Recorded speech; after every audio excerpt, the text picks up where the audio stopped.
రాజ్యసభ సభ్యత్వాన్ని వదులుకుని వైసీపీకి రిజైన్ చేసి పొలిటికల్ రిటైర్మెంట్ ప్రకటించిన విజయసాయిరెడ్డి వాయిస్ మారిపోయింది. తాను రాజకీయాల్లో కొనసాగాలి అంటే ఎవరి పర్మిషన్ తీసుకోవాలని ఆయన ప్రశ్నిస్తున్నారు. అంటే పొలిటికల్ రీఎంట్రీకి సాయిరెడ్డి ఫిక్స్ అయిపోయారా? ఇప్పటికీ ఆయన ఢిల్లీ పెద్దల ఆశీస్సులతో బీజేపీ బాట పడతారు అన్న ప్రచారం కూడా జరుగుతోంది. ఆయన్ని తిరిగి రాజ్యసభకు పంపించి వైసీపీలోని ముఖ్య నేతలను బీజేపీలోకి తెచ్చుకోవాలి అన్నది బీజేపీ వ్యూహంగా కనిపిస్తోంది అంటున్నారు. సాయిరెడ్డి తాజా వ్యాఖ్యలతో ఆ ఊహాగానాలు నిజమవుతాయా? ఇప్పటికిప్పుడు రాజ్యసభలో అడుగు పెట్టకపోయినా ఆయన కాషాయ కండువా కప్పుకోవడం ఖాయమైనట్లేనా?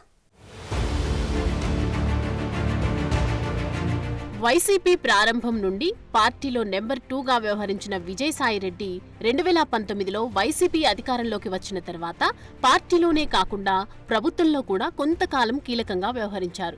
విశాఖ సహా ఉత్తరాంధ్రలో భూకబ్జాలు, సెటిల్మెంట్లు, ఉద్యోగులపై వేధింపులకు పాల్పడ్డారన్న విమర్శలు మూటగట్టుకున్నారు.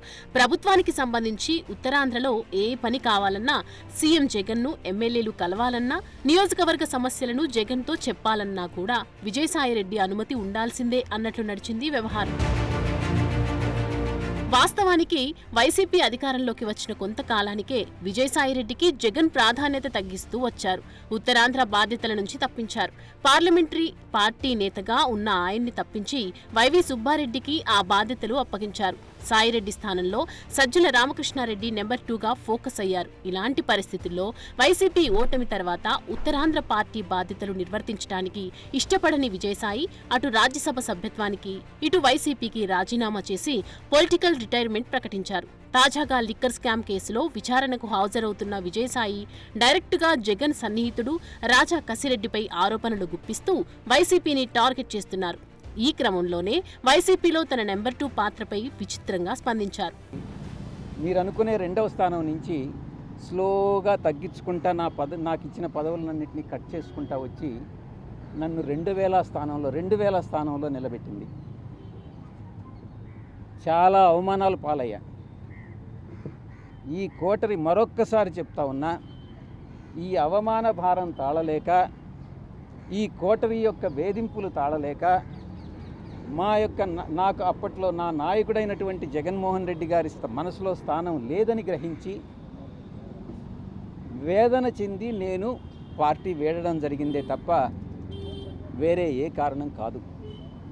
మరొక్కసారి చెప్తా ఉన్నాను, మీరు ఈ రోజుకు కూడా ఈ యొక్క యూట్యూబ్ ఛానల్స్లో పార్టీలో నెంబర్ 2గా ఉన్నటువంటి వ్యక్తి విడిపోయాడు, పార్టీలో నెంబర్ 2గా ఉన్నటువంటి వ్యక్తి విశ్వాసఘాతకానికి పాల్పడ్డాడు, పార్టీలో నెంబర్ 2గా ఉన్నటువంటి వ్యక్తి జగన్మోహన్ రెడ్డి గారిని మోసం చేసి వెళ్ళిపోయాడు అని పదే పదే చాలా న్యూస్ ఛానల్స్లో మా వాళ్లే కొన్ని రాయిస్తూ ఉన్నారు, మీరు కొన్ని రాస్తూ ఉన్నారు. దాంట్లో కొన్ని పెయిడ్ ఆర్టికల్స్ ఉన్నాయి, కొన్ని మామూలుగా మీరేదో ఆత్మసంతృప్తి కోసం మీరు రాసుకుంటా ఉన్నారు. నేను అధికారం వచ్చిన 6 నెలల్లో నా యొక్క 2వ స్థానం 2000 స్థానానికి పడిపోయింది. వ్యవసాయం చేసుకుంటానంటూ వైసీపీకి గుడ్ బై చెప్పి బయటకు వచ్చిన విజయసాయిరెడ్డి జగన్ కోటరిని, సజ్జలను టార్గెట్ చేస్తూ పరోక్ష విమర్శలు గుప్పించారు. పాత కేసులు తవ్వితీస్తారన్న భయంతోనే ఆయన ఆ నిర్ణయం తీసుకున్నారంటారు. అదలా ఉంటే పొలిటికల్ గా సైలెంట్ అవుతారనుకున్న విజయసాయిరెడ్డి ఇప్పుడు సడన్ గా వాయిస్ మారుస్తున్నారు. తాను పొలిటికల్ రీఎంట్రీ ఇవ్వాలంటే ఎవరి పర్మిషన్ తీసుకోవాలని ప్రశ్నిస్తుండటం చర్చల్లో నలుగుతోంది. ఇప్పుడు మీరే ఏదేదో ఊహించుకుంటా ఉన్నారు. నాకు సంబంధించినంత వరకు నేను ఏ రోజు నాకు ఎంపీ స్థానం నేను అడగల, తిరిగి రావాలని నేను అనుకోలే. నేను వ్యవసాయం అని అంటే వ్యంగ్యంగా ముసలోడు వ్యవసాయం చేసుకుంటానన్నాడు, మళ్ళీ ఈ రాజకీయాలు ఏంది అని మీరే నేను రాజకీయాల్లో ఎంటర్ అయిపోయినట్టు రీఎంట్రీ అని ఈ రకంగా రకరకాలైనటువంటి వ్యంగ్యాస్త్రాలన్నీ కూడా సంధిస్తూ ఉన్నారు. ఇది తప్పు. ఇప్పుడు మీరు వ్యాపార రంగంలో నేను ఏదైనా చేయొచ్చు, రాజకీయాల్లో రీఎంట్రీ కావాలి అని అంటే మీ యొక్క పర్మిషన్ కావాలన్నా నా ఇష్టం. నేను కావాలంటే రీఎంట్రీ అవుతా, మీ పర్మిషన్ ఏం అక్కర్లేదే. నేను వ్యవసాయం నేను వదిలేసుకుంటా, నా ఇష్టం. వ్యాపార రంగంలో ఎంటర్ అవుతా, నా ఇష్టం. దానికి మీ పర్మిషన్ అవసరం లేదే, దానికి వ్యంగ్యాస్త్రాలు అవసరం లేదే, దానికి సాక్షి ఛానల్లో వ్యాఖ్యానాలు అవసరం లేదే. నా వరకు నేను చిత్తశుద్ధితో ఏదన్నా ఉంటే నేనే చెప్తా ఉన్నాను. నేను ఎంపీ పదవి తిరిగి ఆశించలేదు అని నేనే చెప్తున్నాను. ఇప్పుడు ఏపీలో విజయసాయి రిజైన్ చేసిన రాజ్యసభ స్థానం ఉప ఎన్నికకి సిఈసి నోటిఫికేషన్ విడుదల చేసింది. 2028 జూన్ వరకు పదవీకాలం ఉండగానే ఆయన ఎంపీ పదవికి రాజీనామా చేశారు. ఈ నెల 22న నామినేషన్ల ప్రక్రియ ప్రారంభమై మే 9న ఆ స్థానానికి ఉప ఎన్నిక జరగనుంది. ఆ స్థానం ఎలాగూ కూటమి పార్టీలకే దక్కనుండటంతో రాజ్యసభలో ఏ పార్టీ నుంచి ఎవరు అడుగు పెడతారో అన్న చర్చ మొదలైంది. ఆ రాజ్యసభ సీటు పొత్తుల్లో భాగంగా బీజేపీకే దక్కుతుందన్న ప్రచారం జరుగుతోంది.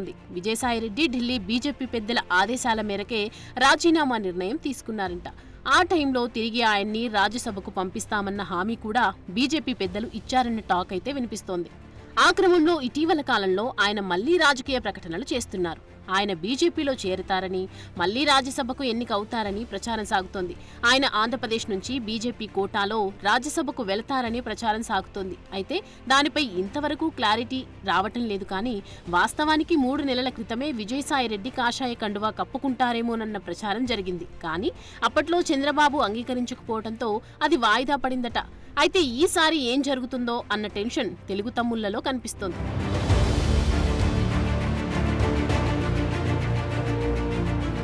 ఒకవేళ కాషాయ పెద్దలు విజయసాయిరెడ్డిని చేర్చుకోవాలని ఫిక్స్ అయ్యి రాజ్యసభకు పంపాలని చంద్రబాబుపై ఒత్తిడి తెస్తే మాత్రం ఆయన ఒప్పుకోక తప్పదంటున్నారు. రాష్ట్ర ప్రయోజనాల కోసం ఆయనకు అది తప్ప వేరే మార్గం ఏదీ లేదంటున్నారు. ఏదేమైనా ఈసారి విజయసాయిరెడ్డి రాజ్యసభ ఎంట్రీకి బ్రేకులు పడినా ఆయన బీజేపీలో చేరటం, బీజేపీ పెద్దలు ఆయన్ని తర్వాతైనా రాజ్యసభకు పంపటం ఖాయమన్న అభిప్రాయం వ్యక్తమవుతోంది. అందుకే సాయిరెడ్డి ఇప్పుడు పొలిటికల్ రీ ఎంట్రీ ప్రస్తావన తెస్తున్నారంటున్నారు.